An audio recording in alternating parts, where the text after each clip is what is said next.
நேற்றும் இன்றும் என்றும் மாறாத ஆண்டவராகிய இயேசு கிறிஸ்துவின் நாமத்தினாலே உங்களுக்கு வாழ்த்துதலையும் ஆசீர்வாதங்களையும் இந்த காலை வேளையில் நான் தெரிவிக்கிறேன். காலைதோறும் கர்த்தரின் வார்த்தை என்ற இந்த பகுதியில் இன்றைக்கு ஏசாயாவின் புஸ்தகம் 41 அதிகாரம் 14 வசனம்.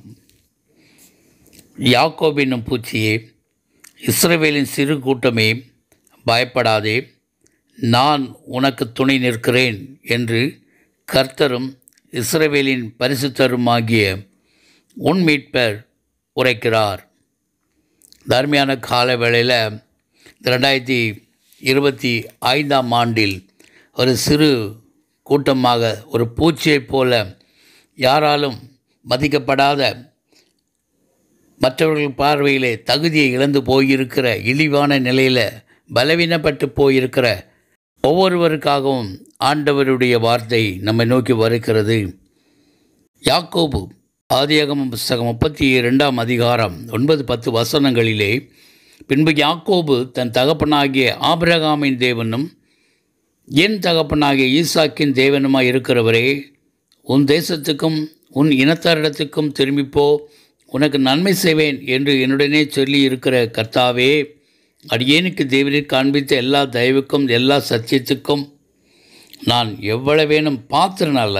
நான் கோலும் கையுமாக இந்த யோர்தானை கடந்து போனேன், இப்பொழுதோ 2 பரிவாரங்களையும் உடையவனானேன் என்று சொல்லுகிறதை நாம் பார்க்க முடியும். ஒரு தனி மனிதனுடைய வாழ்க்கையில் ஒரு விருத்தியை, ஒரு ஆசீர்வாதங்களை 2 பரிவாரங்கள் உடையவனாக அவன் காணப்படுகிறான். வேதத்திலே யாக்கோபை பற்றி மனைவிகளும் பிள்ளைகளும் 11 பிள்ளைகள், ஒரு பெண் பிள்ளைகளோடு அவன் சுபிட்சமாக வாழக்கூடிய ஒரு காரியங்களை அங்கே பார்க்கிறோம். அங்கே தேவ தூதனோடு அவன் போராடி, அவன் இஸ்ரவேல் என்ற பெயர் பெற்று அவனை தேவன் ஆசீர்வதிக்கிறார். தேவன் கூட இருக்கிறார் யாக்கோபோடு. இன்றைக்கு யாக்கோபு ஒரு சிறு கூட்டமாக, ஒரு சிறு பூச்சை போல அவன் காணப்பட்ட நாட்களிலே கர்த்தர் அவனுக்கு துணையாக இருந்தார்.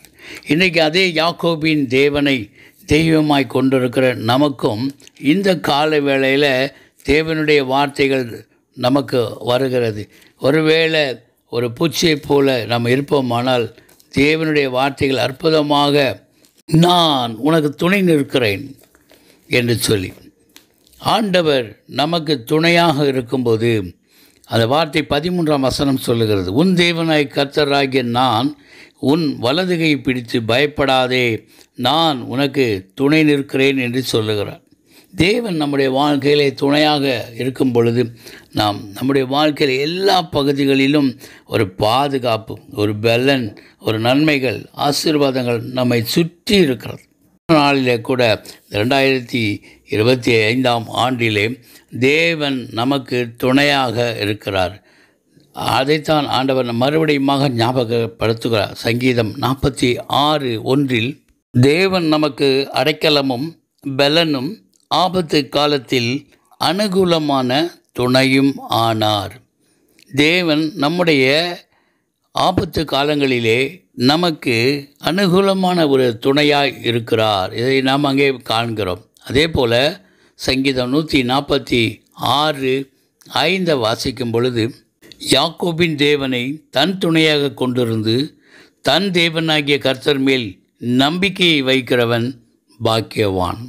நாம் அவரை விட்டு விலகாதபடிக்கு அவரை நாம் துணையாக கொண்டிருந்து அந்த தேவனாகிய இயேசு கிறிஸ்து மேலே நம்பிக்கை வைத்து நாம் வாழும்போது நாம் ஆசீர்வதிக்கப்பட்டவர்களாய், நாம் பலமுள்ளவர்களாய், மற்றவருடைய கண்களில் ஒரு ஆச்சரியத்தை கொடுக்கக்கூடிய காரியங்களை கர்த்தர் நம்மோடு இருந்து செய்து அவர் தம்முடைய நாமத்தை நம் வாழ்க்கையில் மகிமைப்படுத்தி கொள்ள போதுமானவராக இருக்கிறார்.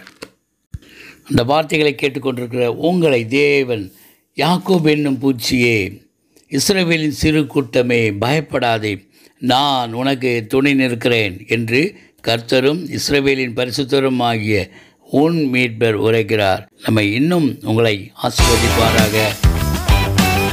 God bless you. God bless you.